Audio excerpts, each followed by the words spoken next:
anything and everything necessary to make North Korea give up its nuclear ambitions. That's how determined President Park Geun-hye is in getting the Kim Jong-un regime to stop reckless provocations and join dialogue with the international community. The South Korean leader spoke at a ceremony for graduating cadets today. She called on the new military officers to sternly punish the North in case of any further provocations. Our presidential office correspondent Song Ji-sun with President Park's latest remarks. Attending a commissioning ceremony for graduating military cadets for the fourth consecutive year since taking office, President Park Geun-hye said national security and the safety of the people are the first priorities in state affairs, and called for full military readiness along with stern countermeasures against any North Korean provocation.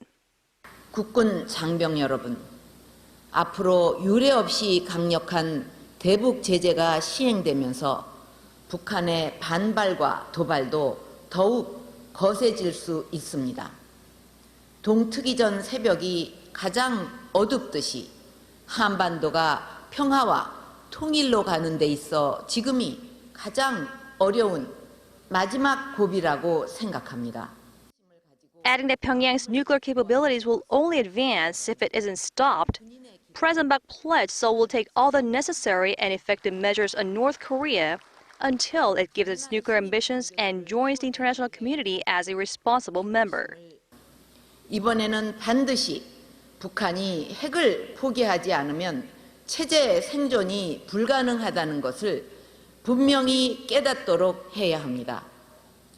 북한 정권은 핵무기가 체제를 보장한다는 그릇된 망상을 버리고 하루속히 진정한 변화의 길로 나오도록 다시 한번 강력하게 촉구합니다. In addition to the deployment of U.S. missile defense system THAAD, President Park also called for Seoul's own defensive measures like KAMD, Korea Area Missile Defense, which could complement THAAD in protecting the nation from North Korea's provocations. Song Ji-sun, Arirang News.